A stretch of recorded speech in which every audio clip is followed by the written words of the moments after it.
Pemirsa, Bapak Ibu yang berbahagia, pendidik mungkin pernah menemukan kasus seperti seorang anak perempuan umur 4 tahun mengalami hambatan pendengaran. Ia baru mengikuti pendidikan anak usia dini. Ia memiliki ingatan yang kuat terhadap aktivitas atau benda yang dilihatnya, sehingga ia mampu menirukan gerakan dan mengingatnya dengan baik apa yang dilihatnya. Ia aktif bergerak dan antusias menirukan gerakan yang diajarkan pendidik. Dalam berinteraksi, ia terlihat percaya diri, meskipun ia tidak mampu mengeluarkan kata-kata dengan jelas. Hanya saja saat ia memiliki keinginan dan tidak dipahami oleh orang lain, karena ia tidak mampu mengutarakan dengan jelas, maka ia akan marah dan mengamuk. Bagaimana sebaiknya sikap seorang pendidik? Simak terus penjelasannya.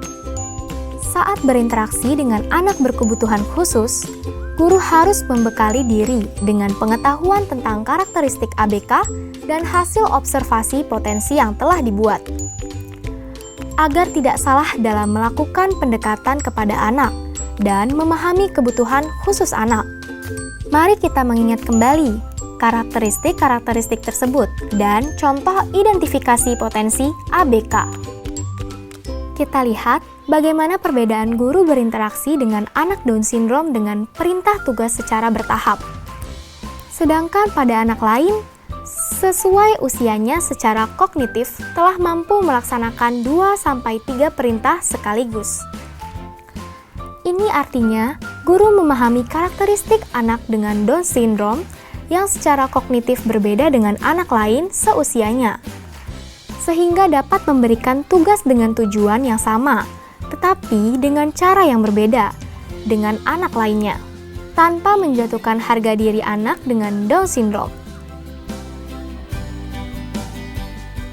Anak autis yang kurang berkomunikasi, senang main sendiri, dapat dimotivasi untuk terlibat dalam permainan bersama anak lainnya.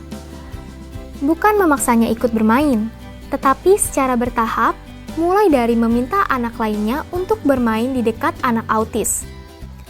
Kemudian mencoba mengalihkan perhatian anak autis dari mainnya sendiri ke mainan anak lainnya. Mungkin hal ini tidak dapat langsung dilakukan anak, tapi guru harus bersabar. Harus dilakukan berulang-ulang, sampai anak mau sendiri melakukan hal yang sewajarnya ia lakukan dengan mainannya.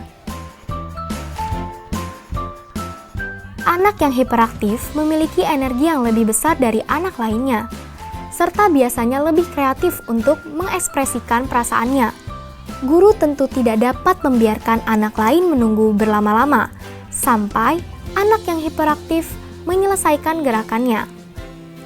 Itu sebabnya, guru meminta anak lain memikirkan gerakan selanjutnya, dan meminta mereka menyebutkan supaya dilakukan oleh anak yang hiperaktif. Baru kemudian meminta memilih gerakan yang akan ditirukannya. Gerakan ditutup dengan meniru jalannya gajah yang perlahan-lahan. Ini bukan hanya untuk mendinginkan suhu tubuh, tetapi juga membiasakan anak yang hiperaktif untuk mengendurkan aktivitasnya yang berlebihan. Guru juga dapat meminta melakukan gerakan binatang lainnya yang lebih lambat, misalnya kura-kura. Berkomunikasi dan berinteraksi dengan anak yang mengalami hambatan pendengaran dan berbicara. Tidak harus dengan intonasi suara yang tinggi, tetapi bersuara pelan-pelan dan perlahan-lahan, sambil memastikan anak melihat ke arah kita. Saat berinteraksi dan berkomunikasi, tidak hanya diperlukan sekali atau 2 kali saja untuk dapat memahaminya, tetapi harus mencoba dengan berbagai cara. Jangan putus asa.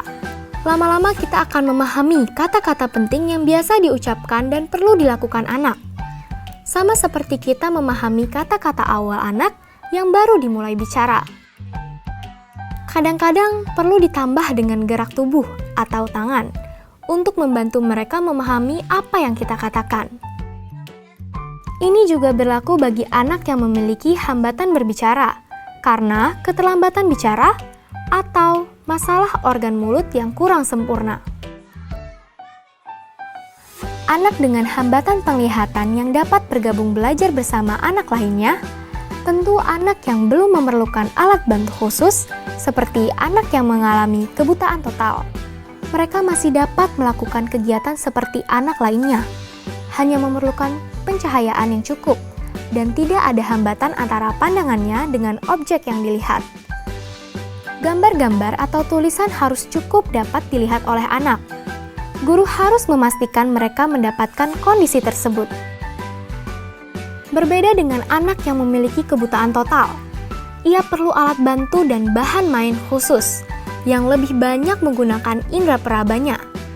Berkomunikasi dengan anak yang memiliki hambatan pendengaran harus dengan intonasi suara yang tepat dan cukup dapat didengar oleh anak.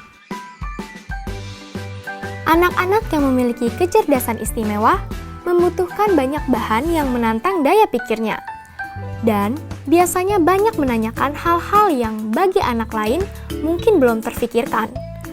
Guru harus dapat membantu mengembangkan potensi ini, bukan mengabaikannya. Ketika anak bertanya hal-hal yang belum diketahui guru jawabannya, ajak anak untuk menemukannya dari berbagai media, tentu bersama guru. Anak-anak dengan bakat istimewa memiliki kemampuan melebihi anak lainnya. Untuk terus berkembang, guru harus memberikan kesempatan dan fasilitas kepada mereka sesuai dengan potensinya. Berikan mereka pujian, beri kesempatan untuk menampilkannya di hadapan anak lain atau orang tua. Rasa percaya diri dan merasa dihargai adalah dua hal penting yang perlu dimiliki semua anak sebelum mereka belajar lebih jauh tentang hal lainnya, termasuk anak dengan kebutuhan khusus. Demikian pemirsa, semoga bermanfaat. Sampai jumpa.